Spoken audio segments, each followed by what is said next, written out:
Good evening. I'm Ed Garvey, and I'm here to welcome you to the 90th birthday party of the Madison Capital Times.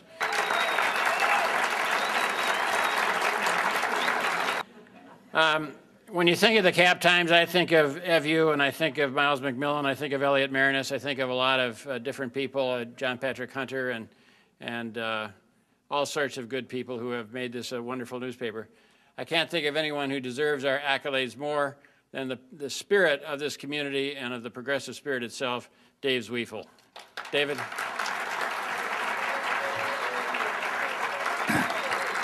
Thank you.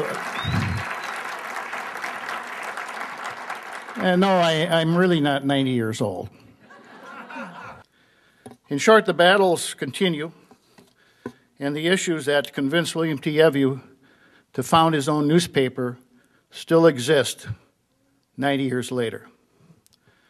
I've been at the paper for a little more than 45 years now, half of the time that the paper has existed, I guess.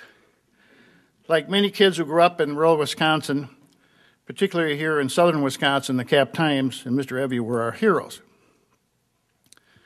We work hard to hold true to the ideals that we stood for, that he stood for. We're suspicious of the concentration of wealth and the power that it could yield at the expense of the majority of the citizens. And we work hard at doing something else he always taught us. Give the people the news, especially the news right here at home, not only in our governments, but our schools and our neighborhoods, the places where people live, work, and play. As you all know, the newspaper industry is going through a transition in these heady new days of the internet and increasingly fast wireless communications. What the future will bring in the form newspapers take in the years ahead is anyone's guess. But on this, our 90th birthday, you all can rest assured that we'll be around for a long time fighting that fight that William T. Evu began. Thanks so much for coming tonight. I hope you'll find the program we have ahead enlightening, and be sure to stay for some birthday cake. Thanks. I have the enviable task of introducing two people that don't need any introduction, so I'll be brief. John Nichols, what do you say about him? Author, Nation Magazine, Cap Times, correspondent, prolific writer, irrepressible, indefatigable, our friend, a passionate involver in everything that you can think of, and he is going to have a wonderful program tonight with the next person I'll mention, and that is the Reverend Jesse Jackson. All I can say about Jesse Jackson is this. If experience is the measure of a person and a leader, then this man should be President of the United States. Please welcome the Reverend Jesse Jackson. Let me ask you about something you did between 84 and 88, because I want to focus in on 88. But in 1987, there was the National March for Gay and Lesbian Rights in Washington. Now, I have heard this year, it's interesting, in talking about the current presidential race, there are people saying, well, you know, it's pretty incredible that Barack Obama, who is running a very serious campaign for the presidency this year, has been able to, or at least done some things to try and combine the black church with gays and lesbians on the same, get people on the same stage in that. And it seems that people have forgotten that you bridged some of those gaps and got people talking to each other in 1984 and in that period afterwards. You marched in that gay and lesbian march, and that was one of the most complex aspects of the Rainbow Coalition. You didn't. You brought in also. Our idea was, what do we have in common? How do we move from racial and religious and gender battleground to economic common ground? And my argument was, if you were a rural farmer in Iowa, you didn't know the urban worker in Chicago. You thought they were not working because they were lazy, because you had seen television.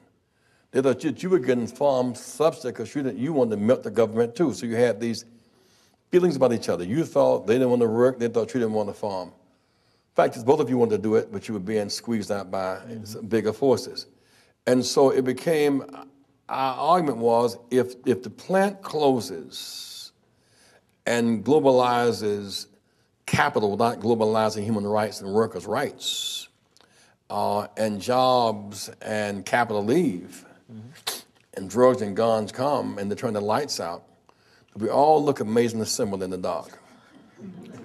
And in the dark, if you are gay or straight or black or white or male or female or brown, you look so much the same in the dark. The issue here is not black and white, it's wrong and right, it's dark and light. What do we have in common that links us?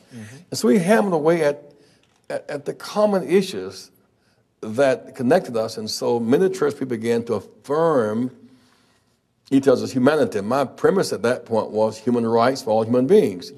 Make room for your neighbor, human rights for all human beings. So we were intentionally building bridges of unusual alliances between rural farmer and urban worker and gay and straight and black and white, indeed male and female in terms of political movements. And so now I must say that when I look on TV and see an African American, a Latino, and a woman running a kind of rainbow assortment of people running, as of course this can happen. It was not of course in '84. It was, can a black run? And should you run? And can you compete? Can you discuss foreign policy? The great issues that we discussed at that time, thought to be controversial, because they were controversial, are now center stage.